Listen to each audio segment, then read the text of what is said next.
Good day, it's March 30th, 2026. As the Democrats in many states continue to flip Republican seats in special elections, the telltale sign seems to point to a possible massive defeat for the Republicans in the midterm elections comes November.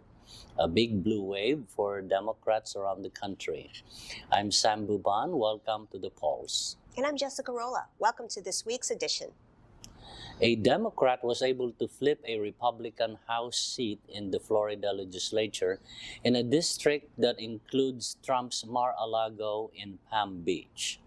The district had traditionally voted Republican and was won by Representative Mike Caruso by 19% in 2024.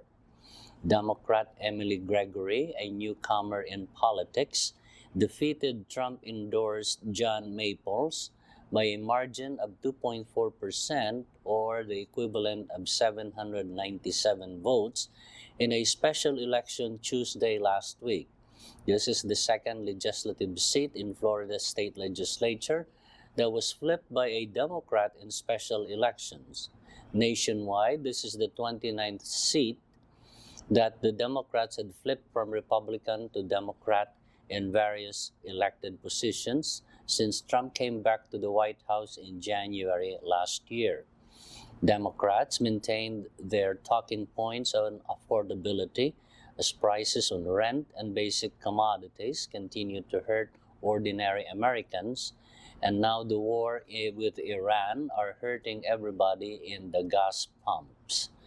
The Democratic Legislative Campaign Committee said last year that it was aiming to spend millions of dollars on flipping state legislative seats, pointing to a favorable landscape for Democrats in the 2026 midterms, according to a CBS report.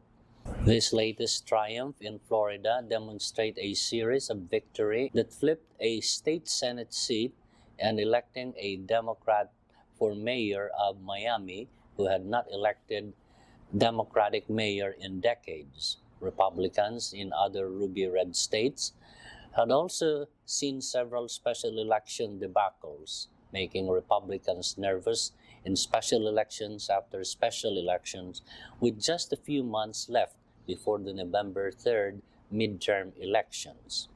Washington political pundits are describing Democrats are consistent with their messaging geared toward what ordinary Americans need as a focus of their talking points, while Republicans continue with culture wars talking points that ordinary people don't really care about, but they care instead about their financial situations and how Trump's policies had affected their day-to-day lives. On Trump's mass deportation program, a federal judge for the Eastern District of California last week ordered the Trump administration to return to the U.S. within 7 days. A DACA recipient who was deported to Mexico. U.S. District Judge Dina Coggins in Sacramento, a Biden appointee, ordered the return of Maria de Jesus Estrada Suarez from Mexico, saying the arrest and deportation of Estrada Suarez was a flagrant violation of the promises of protection under the Biden-era DACA program. DACA, which stands for Deferred Action for Childhood Arrivals, which is an executive order signed by President Obama in June of 2012 to protect undocumented children who arrived in the United States and allows them to be in public schools and get work authorization if they are on legal age to work. The subject of this particular case, Maria de Jesus Estrada Suarez, arrived in the U.S. in 1998 as an undocumented 15-year-old. She does live with her U.S. citizen daughter in Sacramento. She was granted a DACA protection in 2013, and on February 18th this year, accompanied by her daughter, she attended a hearing as part of the process to attain lawful residency. There, federal immigration officers denied her application, informed her that she was the subject of decades-old removal order, and detained her. She was deported to Mexico the following morning, despite protesting that her DACA status remained active. These hearings and appointments to report to immigration offices where people are getting arrested by ICE is repeated thousands of times all over the country as a place where ICE can get immigrants arrested in order to meet their quota, as reported by multiple media outlets. Judge Coggins is giving the Department of Homeland Security until March 30th to bring Estrada Suarez to her courtroom. Judge Coggins, in her order, called the deportation a flagrant violation of DACA's promise of protection to those who arrived in the country as minors, as well as a violation of Estrada's constitutional due process rights. The Department of Justice argued that the judge had no power to intervene in the dispute, saying Estrada was subject to a valid deportation order and that her DACA status merely deprioritized her deportation rather than eliminated the threat of it altogether. The partial government shutdown, in which the Department of Homeland Security, or DHS, has no Congress-approved budget, continue, with no end in sight yet. DHS, the mother agency of all immigration and naturalization agencies, the Transportation Security Administration, and the U.S. Coast Guard, falls under DHS, that is on shutdown, which means none of their employees is getting any paycheck. Democrats in the U.S. Senate are holding firm with their demand as a condition to getting DHS funded that ICE agents don't wear masks when conducting operations, the end of roving patrol by masked ICE agents, and ICE officers conduct themselves like any other law enforcement officers, not as an agency operating without rules and accountability. Republicans are blaming the Democrats for the shutdown and the suffering of the air-traveling public and the hardship of TSA employees. Many of them had quit their jobs from TSA, and the thousands who had missed bill payments and rents and had no food for the family. But some lawmakers describe the Republican response as a no response, that they just want the funding but does not want reform to rein in on the agency that had caused the killings of 2 U.S. citizens in Minnesota. The DHS funding and the end to the partial shutdown can only happen if the Senate can reach 60 votes to fund DHS. Senator John Thune, the Senate Majority Leader, tells the White House and the public that they still don't have the vote to pass the DHS budget to reopen the department. Let's get to some things happening in Nevada. Fortune magazine reports that State Senator Rochelle Nguyen and Assemblyman Howard Watts, both from Las Vegas and sits on the State Legislature Committee on Growth and Infrastructure, has written to Governor Joseph Lombardo demanding that the governor and his administration conduct an independent review of an incident revealed by Fortune in which a public record had been altered that was part of an Occupational Safety and Health Administration, or OSHA, and commit to making those findings publicly available.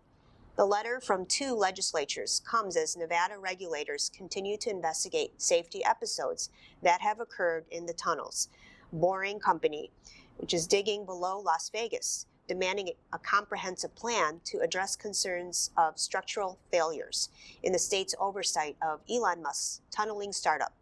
In the letter shown to Fortune magazine describing significant concerns about record integrity, administrative accountability, and structural failures within Nevada's workplace safety system, and said that these issues remain unresolved and require clear action from the executive branch. Senator Rochelle Nguyen and Assemblyman Howard Watts also described in the letter that the act of concealing or altering a public record has serious matter that may constitute a violation of Nevada law and potentially rise to a Class C felony. The letter also demanded a plan to address a year-long backlog of OSHA cases waiting to be heard by the OSHA Review Board, a governor-appointed body that hears safety cases employers have contested with Nevada OSHA. The Filipino-American community in Clark County and Las Vegas will be celebrating the first-year anniversary of its founding of the Filipino town Las Vegas Cultural District. It will be held on Saturday, April 11. That's already next month. The festivities will be held on the parking lot of the Mission Shopping Center on the corner of Maryland Parkway and Flamingo Avenue from 10 a.m. to 8 p.m. It will be attended by thousands of Filipino Americans and friends with a parade at 10 in the morning, live entertainment on the stage all day, a Santa Cruzan with Reina Elena at 3 in the afternoon, and food vendors and exhibitors will also be at the venue. The Filipino Town Las Vegas Board of Directors had been working week after week to prepare for this event and have gotten the support of various sectors and organizations of PhilAms in Las Vegas. They have produced a music video made possible by more than 100 casts on the music video, all volunteers and no paid actors, and the original music composition by Ernie Buo, the Vice President of the Board, who is also currently President of the Film Civic Action International, or FASI. We asked the permission of the Filipino Town Las Vegas Board to show the music video here on our show. It's an absolute treat to all of us. Watch this.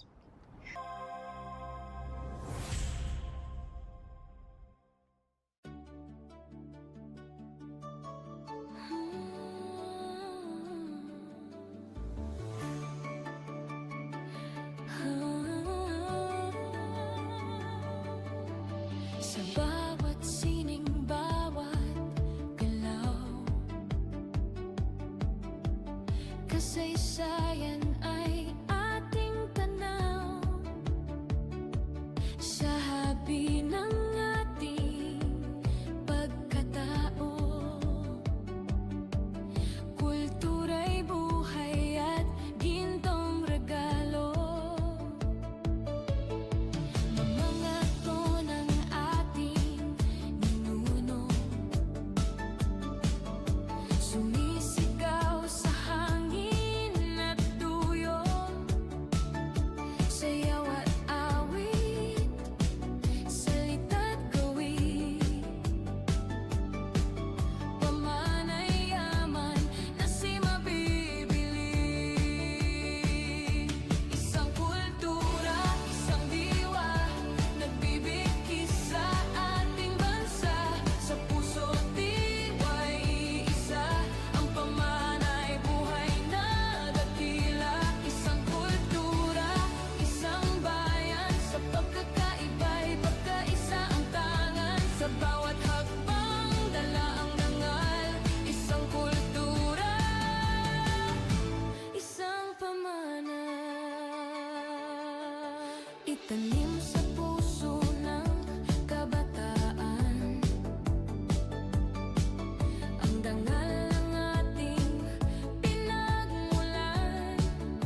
puso't diway iisa.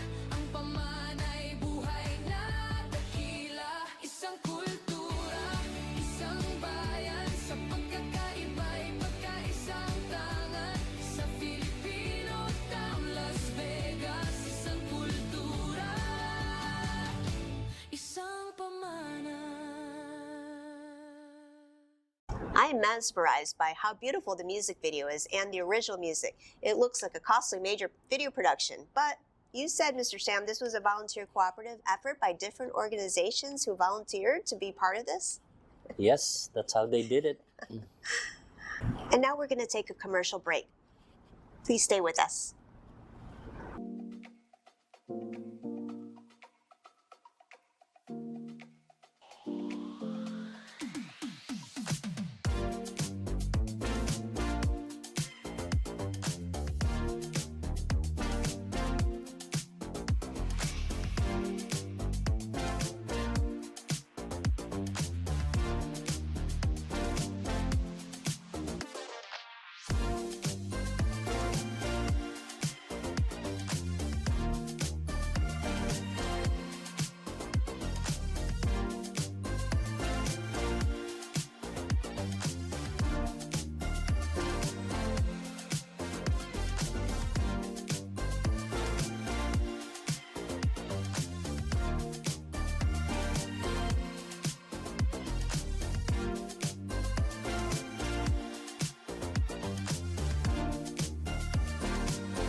Welcome back to The Pulse. With us now, here at our Film TV studios, is former state senator for District 9 and former chair of the Nevada Gaming Control Board under Governor Sandoval, Becky Harris. She's now a candidate for County Commissioner, District F, in Clark County, Nevada, where Las Vegas is situated. Becky, welcome to The Pulse. Thank you. Thank you for having me. It's a pleasure to be here. Thank you for making the time to talk to us. First off, tell our viewers about yourself, some of your personal and professional background. Yeah. So I grew up here in the West in Sandy, Utah, and met my husband. We married, moved to Virginia for his career, for his graduate education, joined the military, served time at Fort Campbell, Kentucky, and then again at Fort Irwin, California, before we finally found our resting place here in Las Vegas. That was 27 years ago. Oh, If you okay. can believe that. So we didn't have children here, but we raised our children here. They were 4 and 7 when we moved here. So they're raised here, and now I'm a proud grandma of born and raised grandchildren. Yeah. Tell us about your professional experience. So I'm an attorney by profession. I went to law school at J. Reuben Clark Law School in Provo, Utah at BYU, and am licensed here in Nevada to practice law. I had some practice for a time, represented corporations, small business owners, and then did estate planning. I then ran for office where I became a state senator for Senate District 9. I served as chair of Senate Education Committee in 2015, where we championed education reform for the state, and we were able to implement really important policy for education and helped at-risk children and at-risk schools. I'm really proud of that work. We supported and supplemented teachers, gave them a supply budget so that they could be able to have the funding that they needed to be successful in their jobs.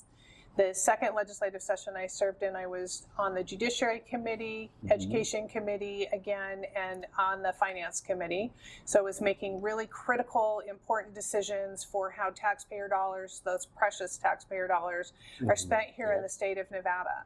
And I was happily running for re-election when Governor Sandoval changed my life and asked me to be the first female chair of the Nevada Gaming Control Board, where I served. And now I do workforce development training at UNLV and teach at the law school.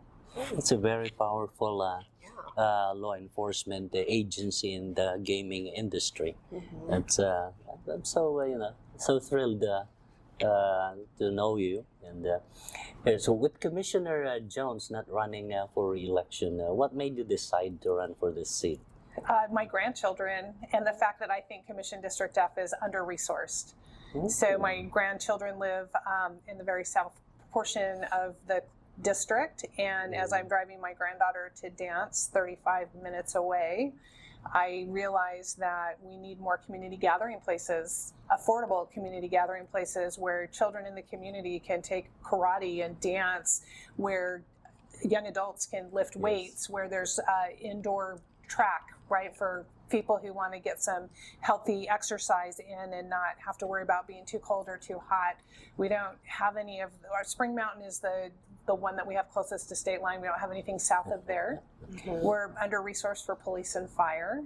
We have roads that still need to be developed. We're the fastest growing district, as you're aware, and I want to come in and champion and advocate for Commission District F. When you were a state senator, you were the one before you, your predecessor was Justin Jones, right? That's correct. Okay, so it's like, you know, so basically, you know, you're very already familiar with that district. You know, District 9, a big portion of it is part of District F in the county commission. So That is correct, yeah. you're like a local girl there. I am a local girl. Yes.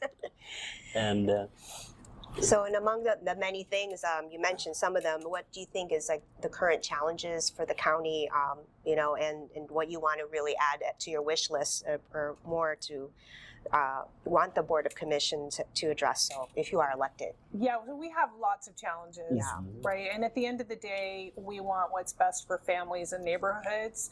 And we need affordable and accessible housing. We need public safety. We need accessible housing. We need roads. We need better navigation through the neighborhoods for our first responders and a lot of things. But I think the thing that's closest and nearest and dearest to my heart is public transportation. So when I was in the Senate, Uber and Lyft were trying to come in as transportation network companies, and that was a very complicated, complex, and contentious issue. And ultimately, we as a legislature decided that it was time for transportation network companies to come in because of the lack of public transportation that we were experiencing. And we have a great bus system, and RTC does a really good job. But we have over 400,000 tourism and hospitality workers that need to get to the Strip and various hotel properties every single day, right? That's almost 500,000 people that have to get to work. And we don't have any meaningful public and affordable transportation to get them there. And then you add on the increase of growth and the number of people that work in that same area that aren't in the hospitality and tourism industry, like UNLV and other major businesses that are down there. And we have a really crowded, congested traffic system. And it's expensive to own a car. And I just think if we could invest in a meaningful, efficient, inexpensive public transportation system, we could really position Clark County for a lot of success and smart growth and smart planning as we move forward in the future. So that would be one of the projects that I would like to work on. I'd also like to work on solutions for our homelessness problem. There are a couple of other cities around the U.S. that do that really, really well, and I'd like to borrow some of their models. I think they'd work very well here in Clark County so that the unhoused have safe places to go where they can have more resources than just a roof over their head, where they could have access to government benefits, where they could find employment, where we could work on helping them address their health issues, their mental health issues, and other things like that. I think those are also important priorities that we need to work on. Yes. And how's it going for you on your campaign trail, Becky?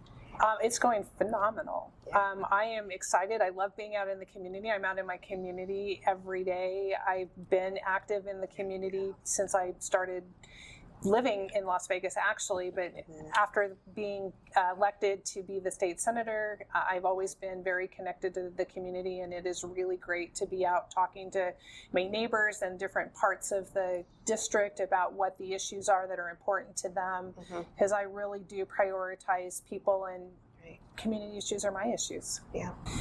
District F has been seen as the fastest growing district in Clark County.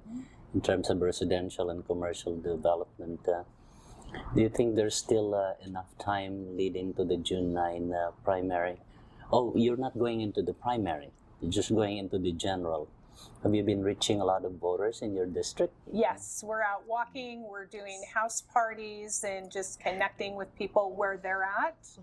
And it's been really heartening to see that people are excited about my candidacy, that they remember me from being their state senator, that I get to talk with them in their homes and at the parks and other things like that. So it's been very heartwarming for me to reconnect and be able to advocate and learn more about what the challenges are that they face, because really at the end of the day they need to be home with their families enjoying their neighborhoods. They don't need to be worrying about broken streetlights or potholes or other kinds of frustrating challenges that it seems like you spend more time trying to solve than it's worth sometimes. Yeah, and this is like a comeback for you after your term as the chair of the Nevada Gaming Control Board.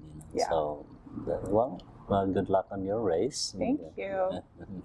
And then we're almost out of time for the show. So Becky, last words are yours. Please feel free to pitch to your voters about your plans. Thank you. I look forward to being the next commissioner for District F. I will work hard. I have a reputation for being hardworking, accessible, and concerned about the issues that concern the community. So if you vote for me, you will have an advocate and somebody who is looking out for your best interests. Becky Harris, candidate for County Commissioner for District F. Thank you for talking to us today. And again, good luck on your race. Thank you. Appreciate that. You're And to all our welcome. viewers, thank you for watching. I'm Jessica Rolla. See you again next week on The Pulse. And I'm Sam Buban. God bless your week.